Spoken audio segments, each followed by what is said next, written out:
सभी भाइयों को राम राम। इस वाक्य से शुरू हुई वो ऑडियो क्लिप जिसने न सिर्फ भारत के गैंगस्टर वर्ल्ड में हलचल मचा दी है, बल्कि लॉरेंस बिश्नोई गैंग और गोल्डी बराड़ के बीच बढ़ते तनाव को भी सामने लाकर रख दिया है। इस ऑडियो के माध्यम से गोल्डी बराड़ ने एक बड़ा दावा किया है कि अब उसकी राहें लॉरेंस बिश्नोई गैंग से अलग हो चुकी हैं। जी हाँ, इतना ही नहीं, उसने लॉरेंस के भाई अनमोल बिश्नोई से भी खुलकर दूरी बना ली है। गोल्डी बराड़ ने इस ऑडियो में साफ कहा है कि हाल ही में गंगानगर में जो हमला कारोबारी आशीष गुप्ता पर हुआ था, वो उसी ने और उसके नए साथी रोहित गोदारा ने करवाया था।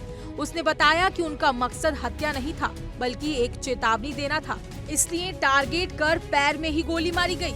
गोल्डी ने स्पष्ट रूप से कहा कि अगर अगली बार समझ में ना आया तो गोली सिर पर भी लग सकती है।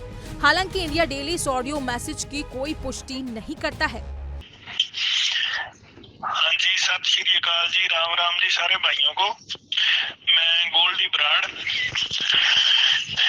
ये वॉइस मैसेज मेरा दो मैसेज है इसमें। एक तो पहली बात तो जो गंगानगर में एक दो दिन पहले आशीष गुप्ता जो है, ये जो कारोबारी है और ये जो अपना ये लैंड माफिया चला रखा है, इसने इस पे जो हमला हुआ है वो मैंने और रोहित गोदारा भाई ने करवाया है। ठीक है, इसको मारना नहीं था, इसको थोड़ा सबक सिखाना था, इसलिए इसके टांग पे गोली मारी है। ठीक है, अगर समझेगा तो बढ़िया बात है, नहीं तो अगली बारी सर पे भी मरवा देंगे, कोई दिक्कत नहीं। और ये हमने ये पोस्ट वगैरह डालनी नहीं थी, क्योंकि हम मर्डर से कम किसी चीज की पोस्ट डालते नहीं है जल्दी कहीं, जब तक कोई और कारण ना हो। पर ये काम मैंने और रोहित भाई ने कराया, लेकिन एक झूठी पोस्ट जो न्यूज में और सोशल मीडिया में चल रही है अनमोल बिश्नोई के नाम से, अब पता नहीं ये इन्होंने क्यों डाली है पोस्ट या क्यों नहीं है, वो इनको पता होगा। पर हमारी अनमोल बिश्नोई से अब बनती नहीं है, ये चीज सारे भाइयों को हमने क्लियर करी हुई है। ठीक है जी। और दूसरी बात, पिछले कुछ दिनों में राजस्थान में झुंझुनू इलाके में या एक दो जगह पे और अजमेर और एक दो जगह पे और न्यूज आई है, और कोई ऐसे करके न्यूज चल रही है कि गोल्डी बराड़ ने ISI के लिए या पाकिस्तान के लिए फंडिंग मांगी। मैं न्यूज वालों को या प्रशासन वालों को ये बेनती करना चाहता हूँ कि ऐसी खबरें चलाने से पहले थोड़ा बहुत कुछ कंफर्म कर लिया करो।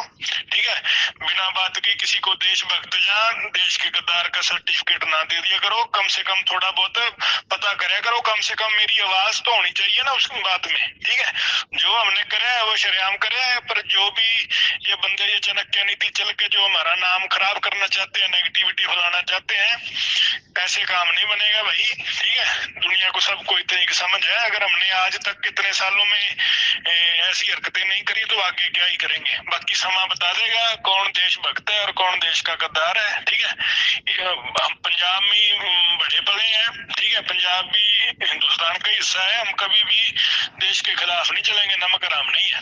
ठीक है, जो हमारी दुश्मनियां हैं, वो चाहे कोई मंत्री हो चाहे कोई पुलिस वाला हो, जिनसे हमारी नहीं बनती उनसे नहीं बनती, जिनसे बनती है वो बनती है, कोई देश वाली इसमें कोई बात है नहीं। ठीक है भाई, राम राम सारे भाइयों को। बता दें कि गोल्डी ने आगे कहा ये पोस्ट उसने मजबूरी में जारी की, क्योंकि सोशल मीडिया पर ये झूठी खबर फैलाई जा रही थी कि इस हमले के पीछे अनमोल बिश्नोई का हाथ है। गोल्डी ने नाराजगी जाहिर करते हुए कहा कि अब उसकी अनमोल बिश्नोई से कोई बातचीत या तालमेल नहीं है, और ये बात उसने अपने तमाम समर्थकों और साथियों को पहले ही साफ कर दी है। इस बयान के साथ गोल्डी ने लॉरेंस बिश्नोई गैंग से अपनी दूरी का सार्वजनिक ऐलान कर दिया है। एक्सपर्ट्स मानते हैं कि ये बयान सिर्फ आपसी खटास का इशारा नहीं है, बल्कि आने वाले वक्त में संभावित गैंग वॉर का संकेत भी हो सकता है। कुख्यात अपराधियों के बीच ऐसी फूट अक्सर हिंसक संघर्षों को जन्म देती है, और ये भारतीय कानून व्यवस्था के लिए एक और गंभीर चुनौती बन सकती है। गोल्डी बराड़ ने अपने बयान में मीडिया और प्रशासन को भी आड़े हाथों लिया। उसने कहा कि उसके खिलाफ ये झूठी खबर फैलाई जा रही है कि उसने ISI या पाकिस्तान के लिए फंडिंग की मांग की है। गोल्डी ने इस दावे को पूरी तरह से खारिज किया और मीडिया से अपील की कि कोई भी रिपोर्ट चलाने से पहले तथ्यों की पुष्टि जरूर करें। उसने आगे कहा कि वो खुद को देशभक्त मानता है और पंजाब में पैदा होकर बड़ा हुआ है। उसने दो टूक कहा, हम नमक हराम नहीं है, देश के खिलाफ कोई काम नहीं किया और ना ही करेंगे। गोल्डी ने यह भी कहा कि अगर किसी नेता या मंत्री से उसकी नहीं बनती तो इसका मतलब ये नहीं कि वो देश का गद्दार है। ये बयान न सिर्फ उसकी छवि को लेकर सफाई है, बल्कि मीडिया और सुरक्षा एजेंसियों को एक तरह की चेतावनी भी है कि उसे बिना सबूत के किसी अपराध में न घसीटा जाए। जैसे जैसे लॉरेंस बिश्नोई और गोल्डी बराड़ के बीच दरारें बढ़ रही हैं, भारत के क्राइम नेटवर्क में एक नई हलचल शुरू हो गई है। केंद्रीय जांच एजेंसियों के मुताबिक दोनों गैंग अब अपनी अपनी ताकत बढ़ाने की होड़ में लगे हैं। गोल्डी ने अब राजस्थान के कुख्यात गैंगस्टर रोहित गोदारा से हाथ मिला लिया है।